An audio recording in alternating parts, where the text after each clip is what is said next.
Hello everyone, स्वागत है आप सभी का लक्ष्य सिविल सर्विसेज गोपालगंज के इस यूट्यूब चैनल पे। मैं शशि स्वागत करता हूं अपने इस यूट्यूब चैनल पे। आज के इस लेक्चर का मतलब उद्देश्य है, इस लेक्चर के माध्यम से हम संविधान संशोधन नामक टॉपिक पे बातचीत करेंगे।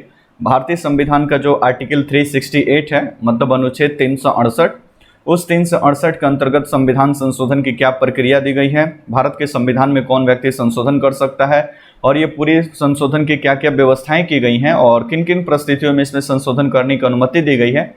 और इसके साथ साथ ये भी बातचीत करेंगे कि 1950 में जब भारत का संविधान लागू हुआ तब से लेकर वर्तमान 2022 तक कितने सारे इंपॉर्टेंट संविधान संशोधन हुए हैं। लगभग 105 संविधान संशोधन कंप्लीट हो चुके हैं। तो इन तमाम चीज़ों पर हम बातचीत करेंगे कि कितने अभी तक संशोधन हो चुके हैं और उन तमाम संशोधन के क्या क्या फीचर्स रहे हैं, उन तमाम चीज़ों पर भी हम बातचीत करेंगे। लेक्चर थोड़ा सा लंबा चौड़ा होगा क्योंकि इसमें सारी चीज़ों को एक ही वीडियो में कवर करना है और ये लेक्चर हमारे पॉलिटी के क्लास 7 से 8 जो चलता है उसी का एक हिस्सा है। तो इस बैच के सभी बच्चे तो मतलब इसको देखकर अच्छा से कर लेंगे, ठीक है। यहाँ से काफ़ी सारे क्वेश्चंस आपके एग्जामिनेशन में बनते हैं और मेरा वादा है कि आप ये वीडियो अगर आप देखते हैं और चीज़ों को अच्छा से आप नोट डाउन कर लेते हैं तो फिर संविधान संशोधन से आने वाले किसी भी प्रकार के क्वेश्चन को आप काफ़ी आसानी तरीके से हैंडल कर लेंगे, ठीक है। ये जो क्लास हम लेंगे और जो पीडीएफ, इसका पीडीएफ होगा ये पूरा संविधान संशोधन से संबंधित, ये सभी पीडीएफ हमारे लक्ष्य सिविल सर्विसेज के जो टेलीग्राम चैनल है, आप सर्च करेंगे टेलीग्राम पे लक्ष्य सिविल सर्विसेज गोपालगंज, ये रहा Lakshya civil services Gopalganj, capital letter में डालेंगे तो वहाँ से टेलीग्राम चैनल आपको मिल जाएगा जहाँ पे इसका पीडीएफ सुबह ही अपलोड कर दिया गया है और आप उसको देखकर वहाँ से पूरा कर लेंगे, ठीक है। ओके, तो बढ़ते हैं हम अपनी कक्षा की तरफ। थोड़ी बातें हम आपको बता दें कि लक्ष्य सिविल सर्विसेज गोपालगंज ऑफलाइन भी क्लासेस ऑर्गेनाइज करता है। तो ये सभी ऑफलाइन क्लासेस के बारे में कुछ आपको जो भी आपको जानकारी लेने हो न्यू बैच का, तो इस नंबर पे आप कांटेक्ट कर सकते हैं, व्हाट्सएप मैसेज कर सकते हैं, आपको नए बैच की जानकारी मिल जाएगी, ठीक है। ओके, बढ़ते हैं हम अपने मतलब टॉपिक की तरफ।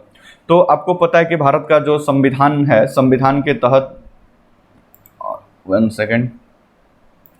आपको पता है कि भारत का संविधान का जो अनुच्छेद 368 है, यानी आर्टिकल 368, अनुच्छेद 368 के तहत भारत के संविधान में संशोधन, यानी जो संविधान में संशोधन है, ये संशोधन करने की शक्ति या संशोधन करने की शक्ति सिर्फ और सिर्फ संसद को दी गई है। तो अनुच्छेद 368 के अंतर्गत भारत के संविधान में संशोधन करने की शक्ति संसद को दी गई। अब आप एक चीज समझ नहीं पा रहे होंगे कि भाई संशोधन क्या किसे कहते हैं, मतलब संशोधन मतलब व्हाट, मतलब संशोधन मतलब क्या। और मान लीजिए कि ये किताब, ये भारत का संविधान का ये किताब है, संविधान का ये किताब जिसको 26 जनवरी 1950 को, आपको पता है कि 26 जनवरी 1950 को ये भारत का संविधान क्या हुआ, पूरे भारत में लागू हुआ।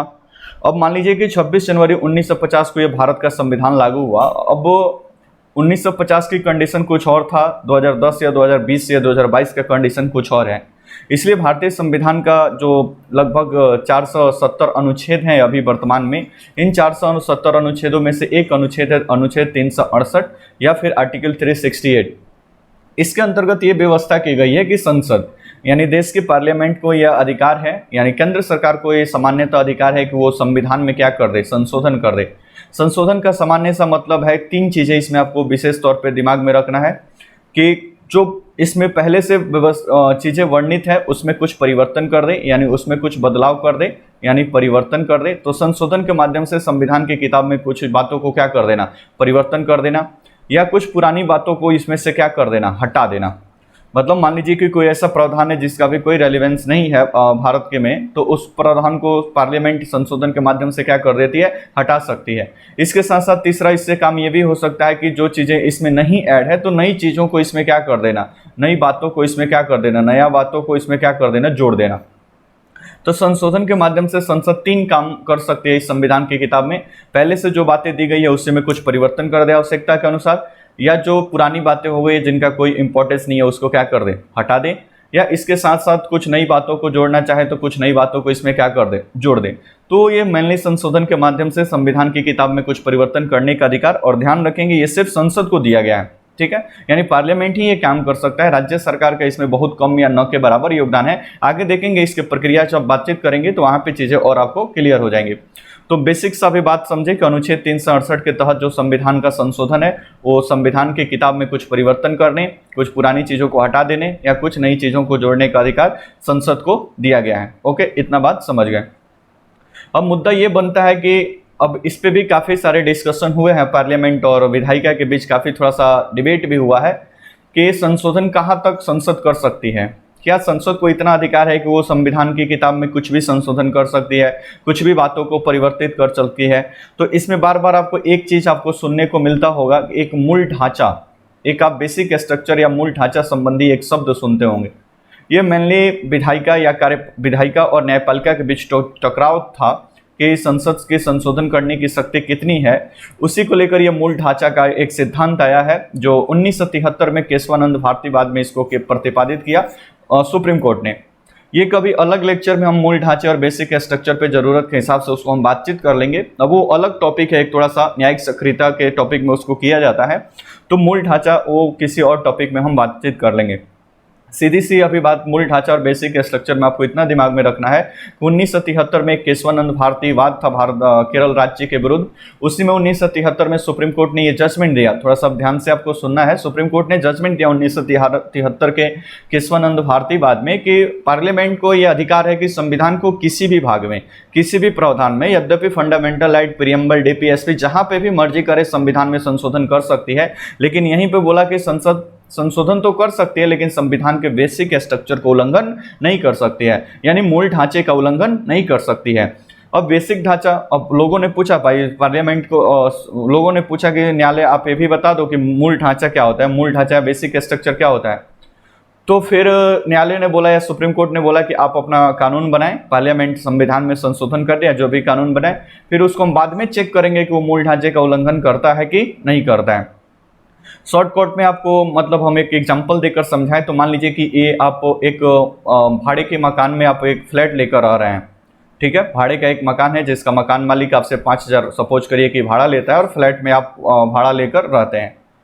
अब चूंकि आप वहाँ पे किराएदार हैं मतलब आप मान लीजिए कि फ्लैट में पहुँचे रहने के लिए पहुँचे, तो आप ज़रूरत के हिसाब से एक आध दो कील कहीं पे मतलब ठोकना है तो आप एक आध दो कील वहाँ पे लगा दिए, ज़रूरत के हिसाब से कुछ वहाँ पे इधर उधर टूट फूट गया तो थोड़ा बहुत रिपेयरिंग आप करवा दिए, फैन लाइट ठीक नहीं है तो उसको आपने ठीक करवा लिया, ये कुछ बेसिक आप ठीक करवा लिए।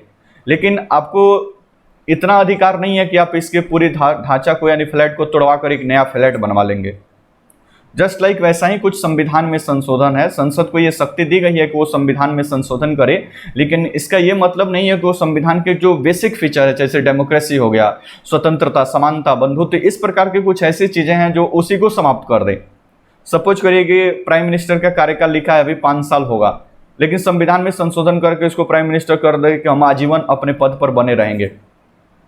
तो इसका मतलब क्या, संविधान का जो बेसिक स्ट्रक्चर है डेमोक्रेसी और इन तमाम चीज़ों का यहाँ पे क्या होगा, उल्लंघन होगा। तो हो सकता है कि सुप्रीम कोर्ट इसका मूल ढांचा का उल्लंघन मार करने को क्या कर दे, खत्म कर दे। तो एक चीज़ आपको जो इसमें काफ़ी देखने को मिलेगी, मूल ढांचा शब्द सुनेंगे तो 1973 में मेनली सुप्रीम कोर्ट का ये जजमेंट था केशवानंद भारतीवाद में कि संसद किसी भी प्रावधान में संशोधन कर सकती है लेकिन मूल ढांचे का उल्लंघन नहीं कर सकती है, यानी संविधान का जो बेसिक स्ट्रक्चर है जिस पे संविधान टिका हुआ है उसको मतलब पार्लियामेंट नहीं बदल सकती है। तो कुछ बातें यहाँ पे आपको समझ में आ गई होगी। अब अनुच्छेद 368 के कुछ और फीचर्स की बात करें, जो आर्टिकल 368 है, अनुच्छेद 368, इस अनुच्छेद 368 के तहत कुछ 5 क्लॉज भी हैं, 1, 2, 3, 4 और 5, ये टोटल 5 क्लॉज इसके अंतर्गत। इसमें तो ये बताया गया कि पार्लियामेंट यानी संसद को संविधान में यानी संसद को संविधान में संशोधन करने की शक्ति है। इसमें पूरा प्रक्रिया बताया गया कि संसद किस प्रक्रिया के माध्यम से संविधान में संशोधन कर सकती है, यानी ये पूरा प्रक्रिया डिस्कस किया गया।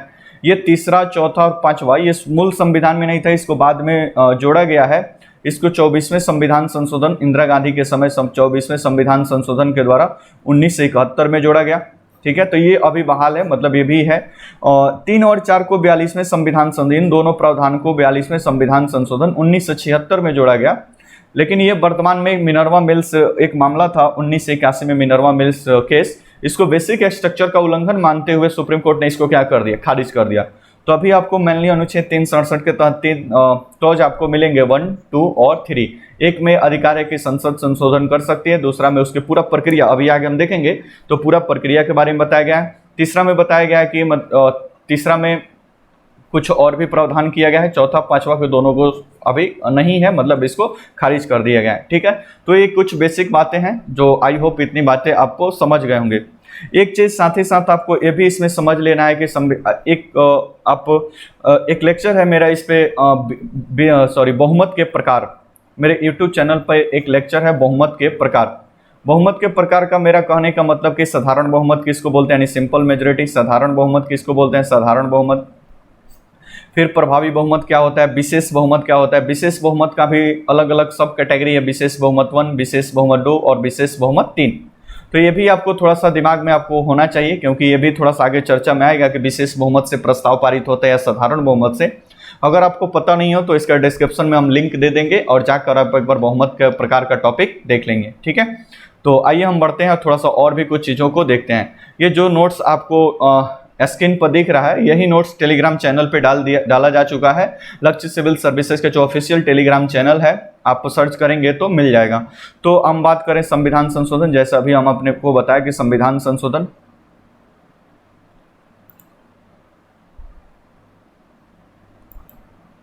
मान लीजिए कि हम बात कर रहे हैं संविधान संशोधन के बारे में। ये अनुच्छेद 20 में है, संविधान भाग 20 में है, भाग 20, और अनुच्छेद ये कितना है, 368, amendment of the Indian constitution.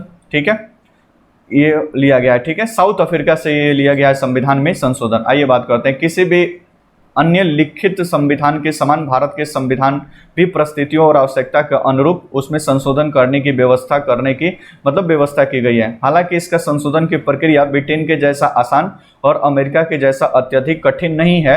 दूसरे शब्दों में भारतीय संविधान न तो लचीला है और न ही कठोर है, यद्यपि यह दोनों का क्या है, सम्मिश्रण है। अब थोड़ा सा बात समझे कि लचीला क्या होता है। एक चीज हम आपको थोड़ा सा क्लियर कर दें कि लचीला संविधान किसको बोलते हैं या और कठोर संविधान। अब देखो, पूरे विश्व में अगर हम बात करें तो दो प्रकार के संविधान एक मिलेंगे आपको, एक होता है कठोर संविधान और एक होता है लचीला संविधान। और भारत का क्या है, इसमें हम बात करेंगे। काफी बार ये क्वेश्चन पूछा गया है आपको। कठोर संविधान की बात करें तो कठोर संविधान किसको बोलते हैं, वैसा संविधान या वैसे देश के संविधान जहां पे संशोधन करने की जो प्रक्रिया है, यानी जो संशोधन करने की प्रक्रिया है, संशोधन करने की, वो काफी मजबूत या टफ क्लास की होती है। मतलब वहां पे संशोधन करना बहुत कठिन काम है, इसको बोलते हैं मतलब कि वो कठोर संविधान है। दूसरा एक होता है लचीला संविधान। लचीला संविधान मतलब जहां पे संशोधन की प्रक्रिया काफी आसान होती है, काफी इजी लेवल पे वहां पे संशोधन हो जाता है, तो उसको बोलते हैं हम लचीला संविधान। जैसे अगर बात करें कि कठोर संविधान का एग्जाम्पल है आपको संयुक्त राज्य अमेरिका, यानी यूएसए, संयुक्त राज्य अमेरिका का जो संविधान है वो काफी कठोर है। लगभग 200 वर्षों से ये संविधान लागू है और अभी इसमें मात्र 27 तक संशोधन हो चुका है। मतलब मुश्किल से एवरेज 30 संशोधन ही अभी 200 वर्षों में हुआ है। सबसे लचीला दुनिया के संविधान बोले तो सबसे लचीला संविधान आपको पता है कि ब्रिटेन का संविधान है, जिसमें संशोधन करना बहुत बहुत बहुत आसान है। अब अगर भारत की बात करें कि भारत का संविधान किस टाइप का है, कठोर है या लचीला है, तो भारत अपने आप में चूंकि अजूबा व्यवस्था लेकर चलता है, तो भारत का संविधान न तो कठोर है और न तो लचीला है, ये दोनों का मिश्रण है। कुछ मामलों में ये काफी कठोर है और कुछ मामलों में काफी लचीला है। कहने का मतलब कि भारत के संविधान का कुछ प्रावधान को संशोधन करने के लिए काफी कठोर व्यवस्था की गई है, मतलब संसद का विशेष बहुमत चाहिए।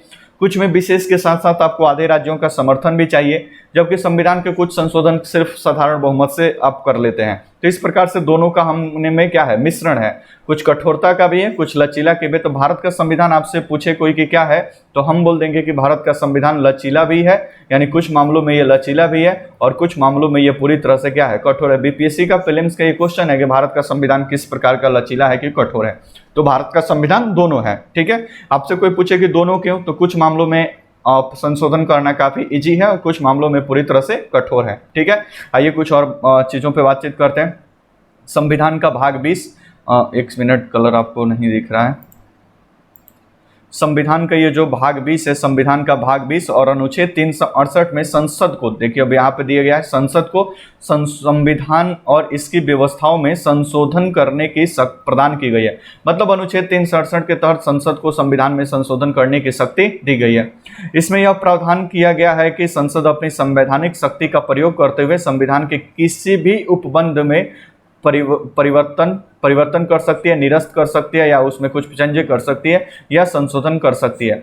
हालांकि संसद उन व्यवस्थाओं को संशोधित नहीं कर सकती है जो संविधान के मूल ढांचे, क्या बोले आपको, बेसिक स्ट्रक्चर, संविधान का कोई भी संशोधन करे लेकिन मूल ढांचे का उल्लंघन नहीं होना चाहिए। हम अलग से एक वीडियो बना देंगे मूल ढांचे क्या होते हैं और इस पे तमाम चीजें, और मूल ढांचे की जो व्यवस्था दिया गया था वो केशवानंद भारतीवाद 1973 में दिया गया था। ठीक है, ये कुछ बेसिक पॉइंट हमको आपको पहले ही बता दिए थे। आगे बढ़ते हैं।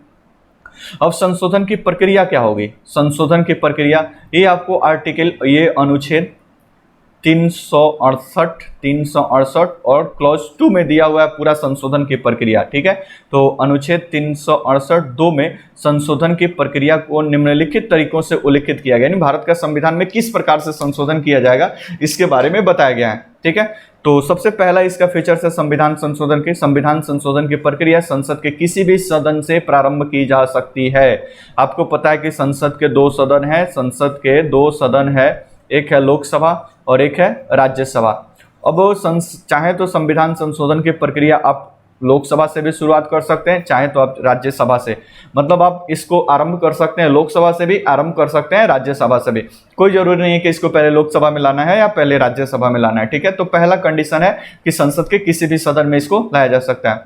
दूसरा कंडीशन कहता है कि विधेयक को किसी मंत्री या गैर सरकारी सदस्य द्वारा लाया जा सकता है या पेश किया जा सकता है, इसके लिए राष्ट्रपति की पूर्व स्वीकृति आवश्यक नहीं है। कहने का मतलब कि अब देखो, दो प्रकार के लोग पार्लियामेंट में हैं, एक सरकारी और एक गैर सरकारी।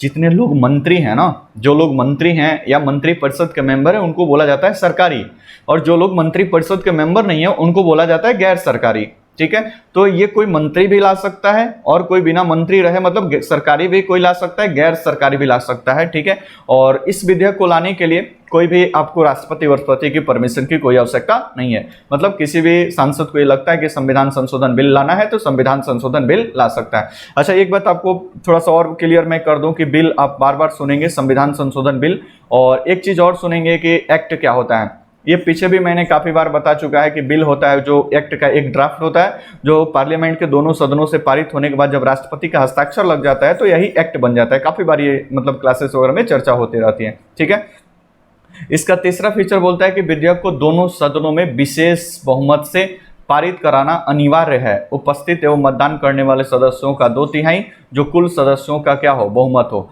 तो ये जो संविधान संशोधन विधेयक होगा, संविधान संशोधन विधेयक, तीसरा फीचर बोलता है कि ये विशेष बहुमत से क्या होगा, पारित होगा, या संसद के दोनों सदनों के विशेष बहुमत से पारित होगा। बहुमत क्या होता है, डिस्क्रिप्शन में लिंक वीडियो का दिया गया है, आप उसको देखकर बहुमत समझ सकते हैं कि दूसरे प्रकार का विशेष बहुमत किसे कहते हैं। काफी डिटेल के साथ वहां पे हमने समझाया है, और पॉलिटी की क्लास करते समय आपको जब तक विशेष बहुमत आप ठीक ढंग से एक बार समझ नहीं लेंगे, स्टेप बाय स्टेप आपको चीजें फंसती चली जाएंगी, क्योंकि आपको ये राष्ट्रपति में मिलेगा, उपराष्ट्रपति को मिलेगा, पार्लियामेंट पढ़ेंगे तो मिलेगा, विधेयक कैसे पारित होता है उस वहां पे भी मिलेगा, आप स्टेट लेजिस्लेचर या स्टेट के कार्यपालिका पढ़ते हैं वहां पे भी मिलेगा, न्यायाधीशों को हटाने, सुप्रीम कोर्ट के मुख्य न्यायाधीश को हटाने, उच्च न्यायालय के न्यायाधीश को हटाने, इलेक्शन कमीशन को हटाने, कैग को हटाने, इन सारी व्यवस्थाओं में इस बहुमत की चर्चा आपको मिलेगी। तो एक बार उस वीडियो को देख लें, और काफी बेहतरीन वो वीडियो है, आप देखने के बाद से खुद आपको अंदाजा लग जाएगा। ठीक है, और ये टॉपिक सामान्यतः आपको नहीं मिलता है, आपको चलते फिरते किसी किताब में आसानी से नहीं मिल पाएगा। ठीक है,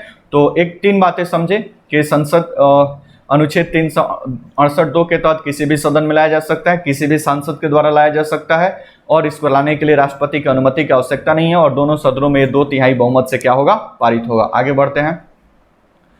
चौथा इसका फीचर क्या है? चौथा फीचर, प्रत्येक सदन में विधेयक को अलग अलग पारित कराना अनिवार्य होगा। दोनों सदनों के बीच असहमति होने पर संयुक्त बैठक का प्रावधान नहीं है।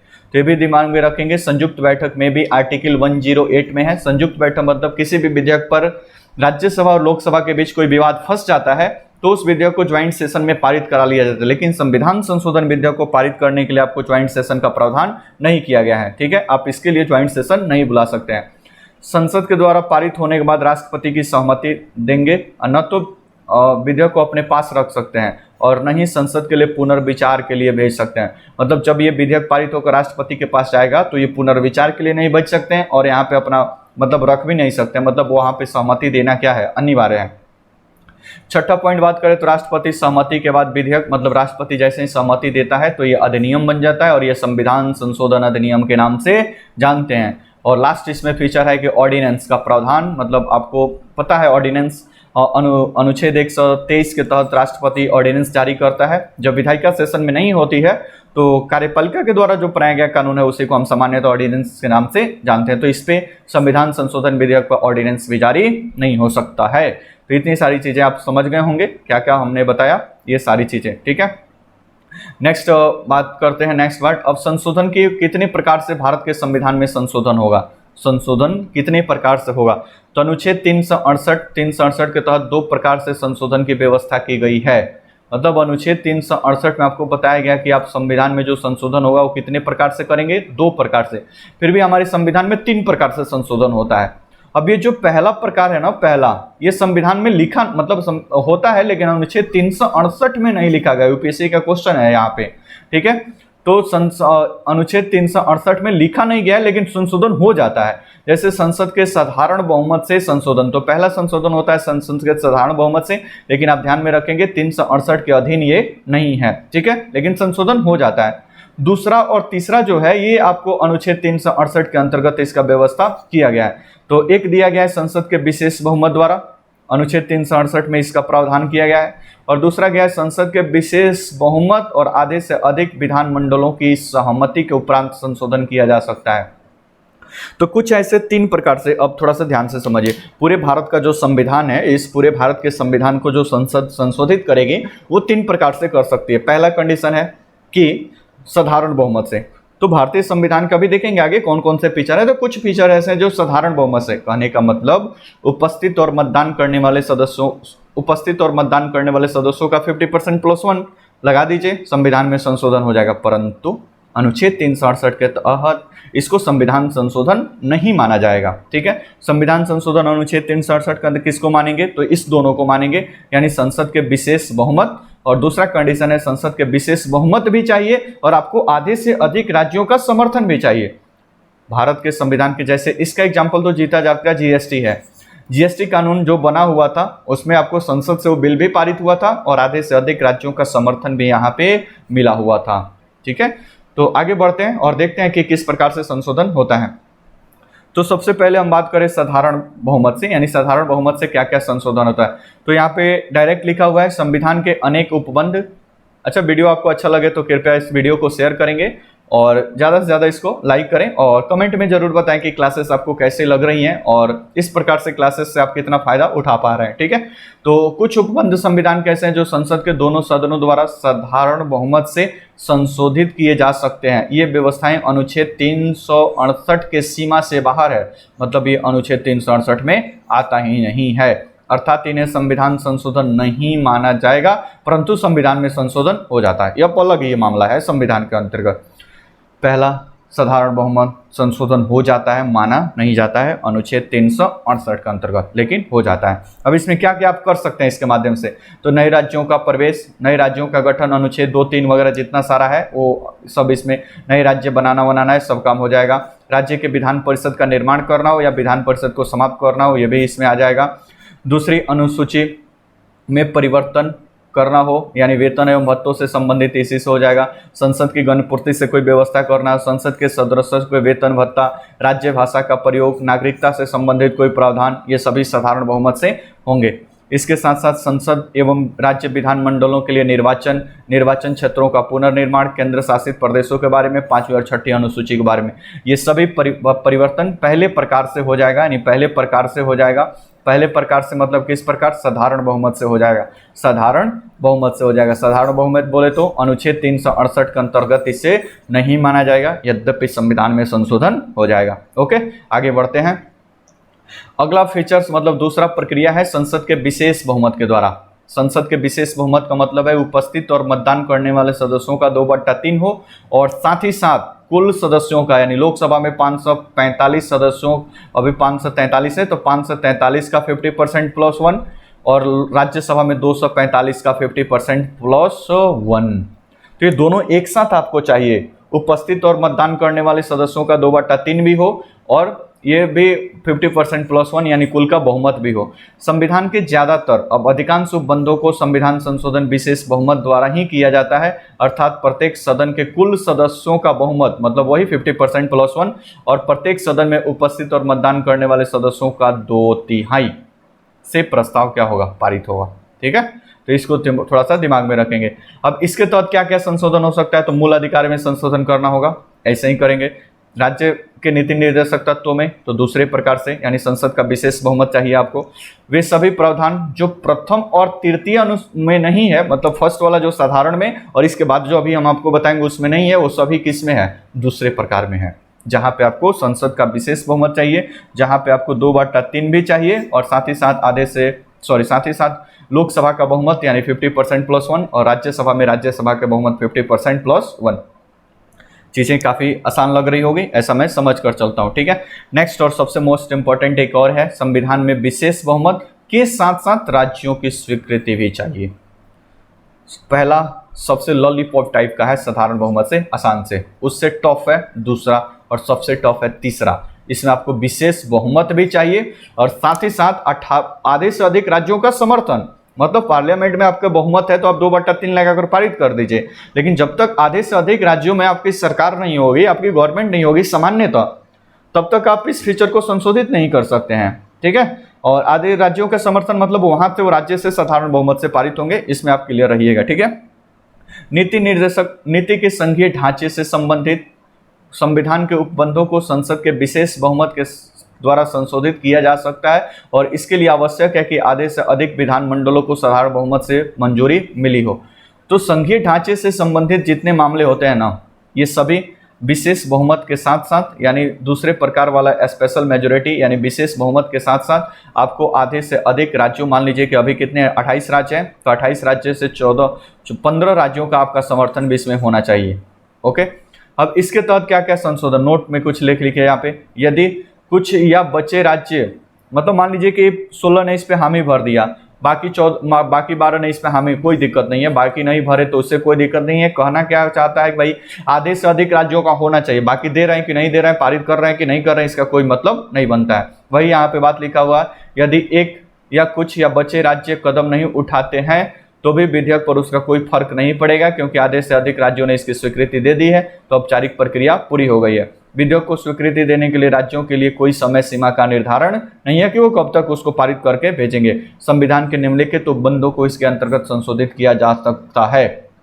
क्या क्या संशोधन कर सकते हैं आप, तो मान लीजिए कि राष्ट्रपति के निर्वाचन से संबंधित कोई भी बात हो, उसको मतलब राष्ट्रपति की निर्वाचन प्रक्रिया से संबंधित कोई भी बात हो, उसको संशोधन करना होगा, तो ये तीसरे प्रकार से होगा।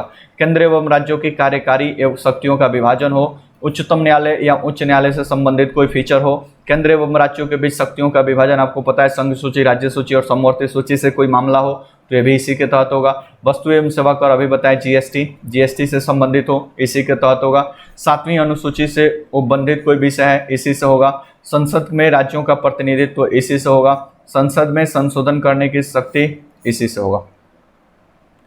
कहने का मतलब ये अलग अलग 3 प्रकार से संशोधन आप कर सकते हैं। पहला सबसे आसान है, यानी पहला सबसे आसान है कि आप कर दीजिए साधारण बहुमत से, चूंकि अनुच्छेद 367 के अंतर्गत भी नहीं है, फिर भी इससे संशोधन हो जाता है, पहला है। दूसरा है विशेष बहुमत से, इससे थोड़ा सा टफ है। और तीसरा है विशेष बहुमत मतलब आधे राज्यों का समर्थन, ये सबसे मतलब टफ क्लास का संशोधन माना जाता है। ठीक है, आइए बढ़ते हैं, अब बात करते हैं कुछ महत्वपूर्ण संविधान संशोधन पर। ठीक है, अब इसमें 2 बातें आपको थोड़ा सा दिमाग में रखने होगी और 2 बातें, एक बात आप समझा देते हैं हम आपको, फिर हम आगे बातचीत करते हैं। अब इसमें देखो 2 चीजें आपको दिमाग में रखनी है। कुछ महत्वपूर्ण संशोधन पर हम बातचीत करें तो इसमें 2 चीजें, एक तो आप पढ़ेंगे संविधान संशोधन विधेयक, एक आप संविधान, थोड़ा सा आप संविधान संशोधन विधेयक, एक ये आप समझते हैं विधेयक, एक होता है संविधान संशोधन अधिनियम, संविधान संशोधन अधिनियम, अधिनियम इसको बोल रहे हैं constitution amendment bill, constitution amendment bill, इसको बोलेंगे कॉन्स्टिट्यूशन अमेंडमेंट एक्ट। तो अब आगे इसको हम शॉर्टकट में CAA ही अब लिखेंगे। ठीक है, तो इसको मतलब आपको क्या समझ जाना है, संविधान संशोधन अधिनियम। अब इन दोनों में बेसिक फर्क क्या है? पीछे हम आपको बताया कि विधेयक और अधिनियम। विधेयक मतलब कि अधिनियम या एक्ट का एक ड्राफ्ट होता है जो बनने की पहले की प्रक्रिया है। जब ये विधेयक, मान लो कि कोई जीएसटी है, जीएसटी मान लीजिए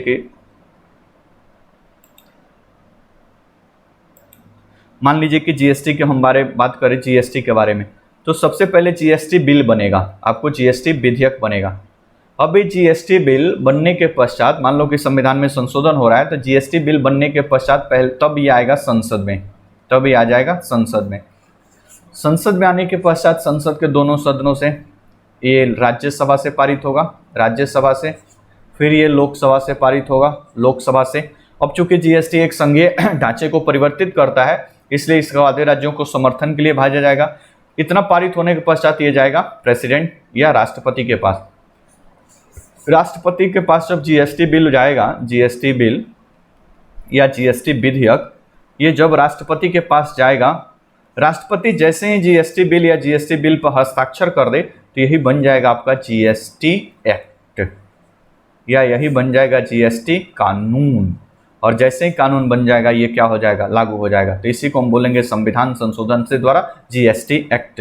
ठीक है, तो ये आप थोड़ा सा दिमाग में रखेंगे। संविधान संशोधन अधिनियम मतलब वो संसद से पारित होकर लागू हो गया है। अब 3 चीजें इसमें और आपको, तो मान लीजिए कि हमने 5 संविधान संशोधन विधेयक रखा, ए, बी, सी, डी और ई। ये पहला संविधान संशोधन विधेयक है, ये दूसरा संविधान संशोधन। एक मिनट, थोड़ा आपको फ्रेश में हम समझाते हैं।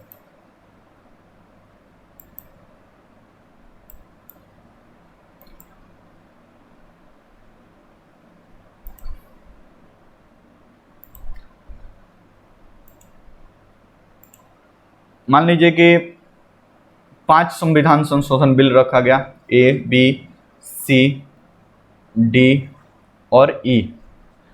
ये जब रखा गया, मान लीजिए ये पहला संविधान संशोधन बिल था, ये दूसरा संविधान संशोधन बिल था, ये तीसरा संविधान संशोधन बिल था, ये चौथा संविधान संशोधन बिल था, ये 5वां संविधान संशोधन बिल था। अब ये 5 संशोधन बिल पार्लियामेंट में सपोज करिए रखा गया है। अब मान लो कि ये 5 रखा गया, इसमें कुछ और है, इसमें कुछ और है, इसमें कुछ और है, इसमें कुछ और है, इसमें कुछ और है। ओके, अब मान लो कि ये पेंडिंग में है, अब ये चारों पेंडिंग में है, इस पर अभी बात विचार चल रही है, पार्लियामेंट से पारित होने की प्रक्रिया में है अभी। तब तक ये 5वां बिल पारित हो गया और इस पर राष्ट्रपति का हस्ताक्षर भी लग गया, राष्ट्रपति ने इस पर हस्ताक्षर भी कर दिया। तो इसको 2 नामों से जाना जाएगा। चूंकि अभी ये चारों पेंडिंग में है तो इसको बोलेंगे ये पहला संविधान संशोधन अधिनियम है, क्योंकि अभी ये चारों पेंडिंग में है। ये 5वां बिल था, लेकिन अधिनियम ये कौन सा है? पहला, क्योंकि सबसे पहले पारित होकर हस्ताक्षर किस पे लगा है? इसी पे लगा हुआ है। तो ये कहलाएगा first constitution amendment act. First constitution amendment act suppose करिए कि 1950 में होगा, तो ये कहेंगे फर्स्ट कॉन्स्टिट्यूशन अमेंडमेंट एक्ट 1950। लेकिन ये बिल कौन सा? ये बिल था 5वां, ये बिल कौन था? 5वां। तो आगे चलकर हम जब देखेंगे संविधान के कुछ फीचर्स और संविधान संशोधन में, तो 2 चीजें आपको ये थोड़ा सा दिमाग में रखना है। मान लीजिए कब इसके बाद से चौथा वाला पारित हो जाए और संविधान चौथा वाला पारित हो जाए, तो चौथा वाला पारित हो जाए तो इसको कैसे लिखेंगे? ये कौन सा संविधान संशोधन अधिनियम होगा? तो ये कहलाएगा सेकंड कॉन्स्टिट्यूशन अमेंडमेंट एक्ट, दूसरा संविधान संशोधन अधिनियम। और ये बिल कौन सा होगा? चौथा। सिंपल सा बात है। तब तक मान लीजिए कि तीसरा पारित हो गया, राष्ट्रपति का हस्ताक्षर लग गया, तो ये कहलाएगा तीसरा संविधान संशोधन अधिनियम। और बिल कौन सा? तीसरा। कोई दिक्कत नहीं भाई, सेम ही हो सकता है, अलग भी हो सकता है, इसमें कोई सस्पेंस आपको नहीं होना चाहिए। तो ये काफी थोड़ी सी कॉम्प्लिकेटेड है, लेकिन थोड़ा सा आसानी, मतलब धैर्य से आप देखेंगे तो चीजें आपको समझ में आ जाएगी। ठीक है, चलिए आइए बात करते हैं हम अगले पार्ट पे। अब कुछ महत्वपूर्ण संविधान में हुए संशोधन को एक बार देख लेते हैं। और 2 बातें आपको समझें, जिस पे हमने वीवीआई लिख रखा है, वीवीआई वो काफी इंपॉर्टेंट है और प्रीवियस ईयर के क्वेश्चंस को ध्यान में रखते हुए हमने वो टेक आउट किया है। तो जिस पे वीवीआई है उसको तो एकदम रट जाना है आपको। एग्जामिनेशन में बार बार क्वेश्चन वहां से आए हुए हैं। जहां पे डबल टिक है उससे कम इंपॉर्टेंट है, और जहां पे टिक नहीं है आपके ऊपर है मर्जी, उसको देखें या ना देखें, याद करें या ना देखें, लेकिन फिर भी थोड़ा सा इंपॉर्टेंट तो है। आपके नोट्स में अगर शामिल किया गया है तो चीजें वहां पे जरूरी हैं। ठीक है, तो सबसे पहले बात कर लेते हैं पहला ही संविधान संशोधन, ये हो गया था 1951 में। अब लीजिए भाई, 26 जनवरी 1950 को अभी भारत का संविधान लागू ही हुआ था, तब तक 1951 में ही भारत का पहला संविधान संशोधन चिपका दिया गया। तो पहला संविधान संशोधन अधिनियम 1951 इसमें क्या क्या फीचर, सामाजिक और आर्थिक पिछड़े वर्गों की उन्नति के उपबंध बनाने हेतु राज्यों को कुछ विशेष शक्ति दी गई। ठीक है, संपत्ति के अधिग्रहण आदि कानून बनाए गए, मतलब संपत्ति का से संबंधित कुछ कानून बनाए गए। 31 ख और मतलब जोड़ा गया, अनुसूची 9 को जोड़ा गया। ये थोड़ा सा very very very very important है कि पहले संविधान संशोधन के अंतर्गत अनुसूची 9 को जोड़ा गया। अनुसूची 9 भूमि सुधार कानून से संबंधित था, और इसकी खास बात है कि जो भी चीजें अनुसूची 9 में या शेड्यूल 9 में शामिल कर दी जाएगी उसको न्यायालय समीक्षा ही नहीं कर सकता है। जुडिशियल रिव्यू क्या होता है, काफी डिटेल के साथ आपको मैंने न्यायपालिका के टॉपिक में कराया हुआ है, तो इस पर न्यायिक समीक्षा नहीं कर सकती। हालांकि अभी फीचर्स कुछ और है, लेकिन उस समय तत्कालिक में तो नहीं कर सकती है। नेक्स्ट क्या ऐड किया गया, 19A के तहत वाक एवं अभिव्यक्ति की स्वतंत्रता, व्यापार करने का अधिकार और जमींदारी प्रथा का उन्मूलन संबंधी कुछ कानून बनाए गए। प्रतिबंध लगाने के लिए योजना बोर्ड बनाई गई। ठीक है, दूसरा संविधान संशोधन अधिनियम, लोकसभा की अधिकतम सीटें कितना निर्धारित की गई, 500। मतलब शुरुआत में अभी तो 545 है, लेकिन शुरुआत में लोकसभा की सीटें कितनी थी भाई, 500 थी। ठीक है, तो ये दूसरे संविधान संशोधन के द्वारा निर्धारित किया गया। लोकसभा का प्रतिनिधित्व, मतलब एक लोकसभा का कैंडिडेट होगा, लगभग 7.5 लाख की जनसंख्या पर एक लोकसभा का कैंडिडेट होगा। ठीक है, नेक्स्ट बढ़ते हैं आपका 5वां संविधान संशोधन अधिनियम। आर्टिकल 3 में परिवर्तन किया गया। अनुच्छेद 3 से संबंधित परिवर्तन के लिए राष्ट्रपति को शक्ति प्रदान की गई, और वो विधानमंडल के लिए समय सीमा का भी क्या करता है, निर्धारण करता है। नेक्स्ट बात करते हैं 6वां संविधान संशोधन, उच्च न्यायालय के न्यायाधीशों को सर्वोच्च न्यायालय के न्यायाधीश बनने, मतलब उच्च न्यायालय के न्यायाधीश सर्वोच्च न्यायालय के न्यायाधीश बन सकते हैं, ऐसा कुछ प्रावधान किया गया। केंद्रीय सूची में कुछ नए विषयों को जोड़ा गया, जैसे अंतर्राज्यीय व्यापार वगैरह, ये केंद्रीय सूची में जोड़ा गया। आपको पता है कि शक्तियों के विभाजन में केंद्रीय सूची, राज्य सूची और समवर्ती सूची होता है।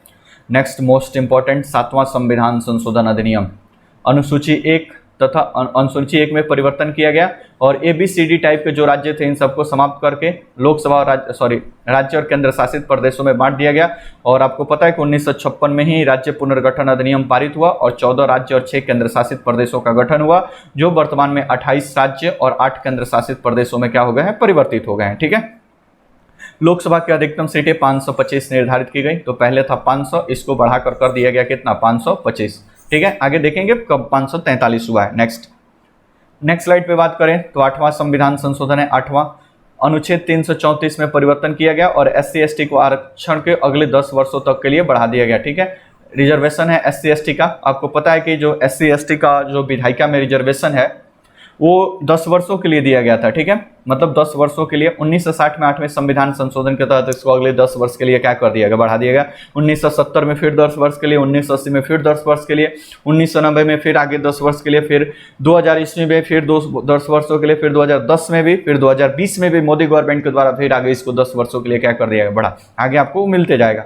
फिर 9वां संविधान संशोधन है, यदि संसद किसी भारतीय क्षेत्र को किसी दूसरे मतलब देश को देती है तो संविधान संशोधन आवश्यक है। बेरूबाड़ी केस में पाकिस्तान को कुछ क्षेत्र दिया गया था। कहने का मतलब जो आर्टिकल 2 है, आर्टिकल 2 इसके अंतर्गत आपको पता है कि भारत को के क्षेत्र में जो राज्य शामिल नहीं है उसको शामिल करने का अधिकार है। अब इसके तहत अगर भारत कोई अपना भूमि किसी दूसरे कंट्री को देता है तो इसके लिए आपको संविधान में संशोधन करना पड़ेगा, और वो विशेष बहुमत वाला संशोधन होगा। ठीक है, तो ये बात 9वें संविधान संशोधन में सुप्रीम कोर्ट ने बताया। ठीक है, मतलब व्यवस्था की गई। 10वें संविधान संशोधन, दादर नागर हवेली को भारतीय संघ में शामिल किया गया, उतना इंपॉर्टेंट नहीं है। 12वां संविधान संशोधन, गोवा दमन दीव को भारतीय संघ में शामिल किया गया। 13वां संविधान संशोधन, अनुच्छेद 3 से 71A को जोड़ा गया और नागालैंड को 16वां राज्य बनाया गया और इसके लिए कुछ विशेष प्रावधान किए गए। 14वां संविधान, पांडिचेरी को भारत का अंग बना दिया गया, मतलब एक केंद्र शासित प्रदेश बना, और अनुच्छेद 239A जोड़ा गया और इसके तहत विधानमंडल का प्रावधान किया गया, मतलब पांडिचेरी में विधानमंडल का प्रावधान कर दिया गया। ठीक है, 1962 में। ठीक है, हिमाचल प्रदेश, त्रिपुरा, मणिपुर, गोवा और पुदुचेरी। ठीक है, हम नेक्स्ट बात करें 15वां संविधान, हाई कोर्ट के न्यायाधीशों की सेवानिवृत्ति की आयु 60 वर्ष से बढ़ाकर 62 वर्ष की गई, मतलब रिटायर होंगे अब 60 वर्ष पे नहीं, अब रिटायर होंगे 62 वर्ष पे। अभी भी वही है, 62 वर्ष पे रिटायर होते हैं, 65 वर्ष प्रस्तावित है, विपारित नहीं हुआ है। ठीक है, नेक्स्ट अगर बात करें तो 18वां संविधान संशोधन, पंजाब राज्य की सीमाओं में परिवर्तन करके हरियाणा 17वां राज्य बना। 21वां संविधान संशोधन, सिंधी भाषा को संविधान की 8वीं अनुसूची में जोड़ा गया और भारत के संविधान का यह 15वां मतलब 8वीं अनुसूची का विषय बना। 24वां संविधान संशोधन एक साइड में यहाँ पे लिखा हुआ है, संविधान संशोधन राष्ट्रपति को अनुमति देने के लिए, मतलब जो भी संविधान संशोधन बिल होगा उस पर राष्ट्रपति को अपना सहमति देना क्या होगा, अनिवार्य होगा। ये तो पीछे मतलब प्रक्रिया में भी हम देखे थे। 23वां संविधान संशोधन SC/ST के रिजर्वेशन को 10 वर्ष के लिए बढ़ा दिया गया, आपको बोले थे हम 17 में बढ़ाया गया, तो ये 17 में भी। 26वां संविधान प्रीवी पर्स यानी जो भारतीय राजा महाराजाओं को कुछ विशेषाधिकार मिला हुआ था उसको भी समाप्त कर दिया गया। 31वां अनुच्छेद 81 में परिवर्तन किया, तो लोकसभा की सीटों को 525 से बढ़ाकर कितना कर दिया, 545, और अभी भी आपको पता है कितना है, 543 है, क्योंकि 2 एंग्लो इंडियन को यहाँ से बाहर कर दिया गया। ठीक है, नेक्स्ट बात करें तो 35वां संविधान संशोधन अधिनियम, सिक्किम को असम राज्य के सहयोगी राज्य बनाया गया। ठीक है, और अनुसूची 10 एक जोड़ी गई थी। ठीक है, 36वां, ये काफी इंपॉर्टेंट है, दोनों को थोड़ा सा दिमाग से, 35वें से उसको एक सह राज्य बनाया गया, 36वें से अनुसूची 10 को समाप्त कर दिया गया और सिक्किम को एक पूर्ण राज्य का दर्जा दिया गया। ठीक है, तो 36वें से ये पूर्ण राज्य बना है और 35वें संविधान संशोधन से एक सह राज्य बना है, मतलब जुड़ गया है भारत के साथ, लेकिन बना है भारतीय राज्य 36वें से। नेक्स्ट बात करें तो 41 कॉन्स्टिट्यूशन अमेंडमेंट, 316(2) में कुछ परिवर्तन किया गया, राज्य लोक सेवा आयोग के सेवानिवृत्त आयु को बढ़ाकर 60 वर्ष से 62 वर्ष कर दिया गया। नेक्स्ट और मोस्ट VVI, अब इसको आप जरूर देखो, यहाँ पे VVI हमने लिख रखा है। 42वां संविधान संशोधन 1976, इसको लघु संविधान संशोधन भी कहा जाता है, और सबसे ज्यादा संशोधन इसी संविधान संशोधन के तहत किया गया, क्योंकि लगभग भारत के संविधान के 59 नए प्रावधानों को या तो कुछ परिवर्तन किया गया या 59 नए प्रावधानों को इस संशोधन के माध्यम 59, मतलब एक अलग से संविधान लिखा था तो एक संविधान की छोटी मोटी किताब बनकर तैयार हो जाती, इतना संशोधन हुआ, इसलिए इसको नाम ही दे दिया गया लघु संविधान संशोधन। कितना बार एग्जाम में पूछा हुआ क्वेश्चन है किस संविधान संशोधन को, तो 42वें संविधान संशोधन को लघु संविधान संशोधन अधिनियम के नाम लघु संविधान भी कहा जाता है। क्या क्या परिवर्तन हुआ इसके तहत, तो पहला परिवर्तन हुआ, समाजवादी पंथ निरपेक्ष एवं अखंडता को भारतीय संविधान के प्रस्तावना में जोड़ा गया, मतलब भारत के संविधान के प्रियम्बल में ये पहले से तीनों शब्द नहीं थे, इन तीनों को जोड़ दिया गया। DPSP में अनुच्छेद 39 से 43 से और 48 से को जोड़ा गया। नागरिकता में नागरिकों के लिए मौलिक कर्तव्य, 10 प्रकार के मौलिक कर्तव्य यानी 4A जोड़ा गया और 51A जोड़ा गया, वर्तमान में ये 11 मौलिक कर्तव्य हैं। कोरम को समाप्त कर दिया गया। ठीक है, मौलिक अधिकारों में 31C जोड़ा गया, मतलब DPSP बड़ा होगा किससे, फंडामेंटल राइट से। अनुच्छेद 74 में परिवर्तन, राष्ट्रपति को कैबिनेट की सलाह मानने के लिए बाध्य होना पड़ेगा, अनुच्छेद 74 के अंतर्गत बाध्यकारी बना दिया गया, हालांकि इसको आगे चेंज कर दिया जाएगा। 1971 के जनगणना के आधार पर 2021 तक लोकसभा और विधानसभा के चुनाव को सेट, मतलब जो आपको पता है कि पॉपुलेशन के आधार पर ही लोकसभा और विधानसभा का चुनाव होता है, पॉपुलेशन के आधार पर ही लोकसभा और लेजिस्लेटिव असेंबली विधानसभा का चुनाव होता है। तो ये बोला गया कि अब देखो, ये बोला गया कि अब जब भी चुनाव होगा उसका जनसंख्या का आधार क्या होगा, 1971 के जनगणना की रिपोर्ट होगी। इसका क्या लॉजिक है, पीछे थोड़ा सा क्लास में हम कभी आपको बताएंगे। राज्य सूची के विषयों में से 5 विषय को हटाकर 5 विषय से हटाकर समवर्ती सूची में शामिल कर दिया गया। शिक्षा, तौल एवं नाप, वन फॉरेस्ट और वन जीव संरक्षण और परिवार नियोजन, ये पहले राज्य सूची के विषय थे, इसको हटाकर समवर्ती सूची में ला दिएगा। आपको पता है कि 3 प्रकार की सूचियां हैं, केंद्र सूची, राज्य सूची और समवर्ती सूची। ठीक है, बात करते हैं आगे। भाग 18A जोड़ा गया, जिसमें प्रशासनिक अधिकरण जैसे बात आपातकाल की व्यवस्था को जोड़े हुए पूरे भारत में या किसी क्षेत्र विशेष में लग जाएगा।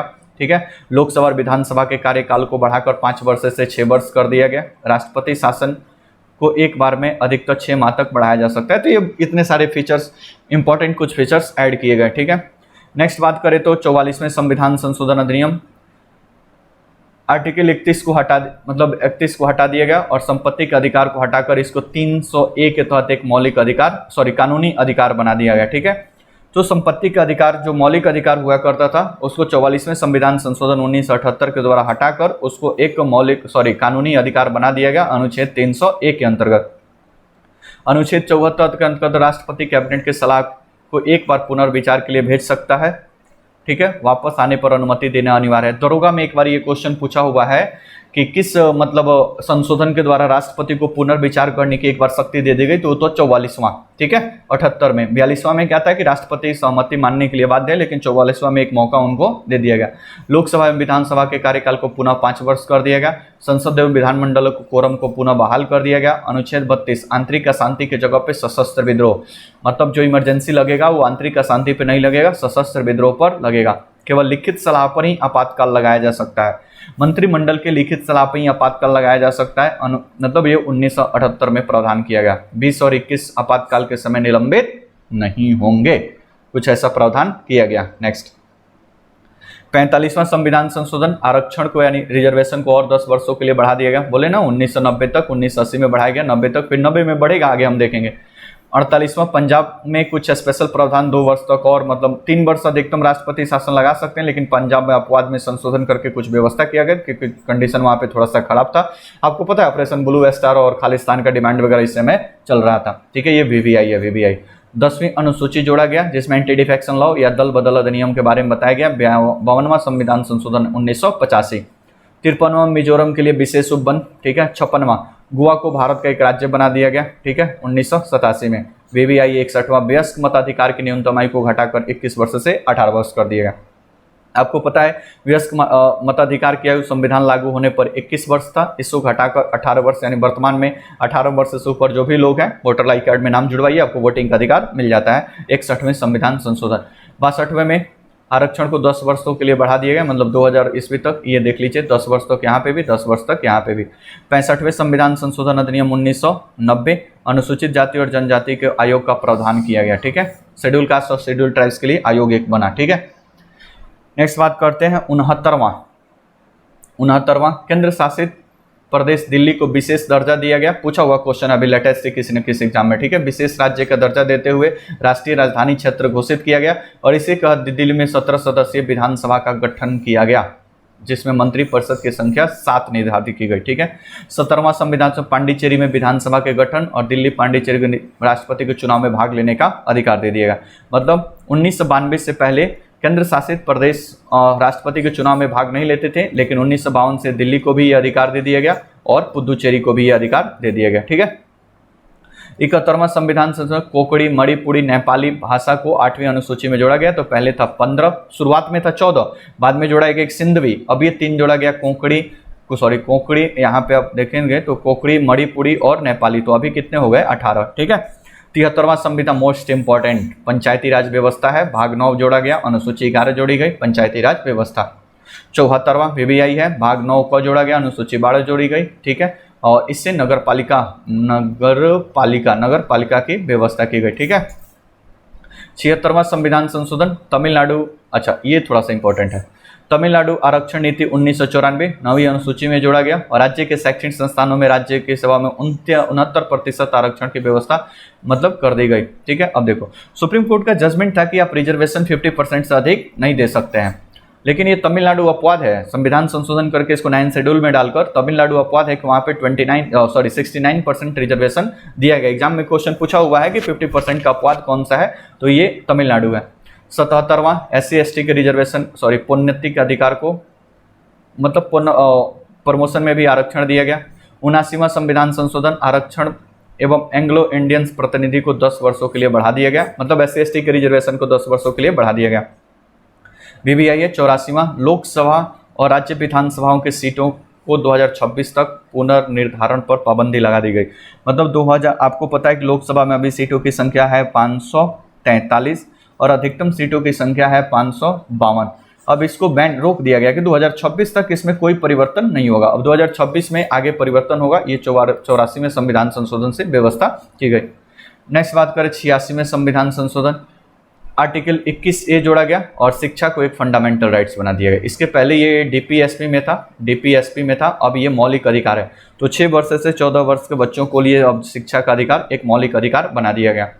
ठीक है, 51A में एक 11वां मौलिक कर्तव्य, आपको पता है कि 1942 में संविधान संशोधन 1976 में 10 मौलिक कर्तव्य जोड़े गए और एक जोड़ दिया गया कब, 2002 में। तो अभी मौलिक कर्तव्यों की संख्या टोटल कितने हो गई है, 11। ओके, नेक्स्ट 87वां संविधान संशोधन, राज्यों के निर्वाचन क्षेत्रों का निर्धारण 2001 के जनगणना के अनुसार होगा, न कि 1971।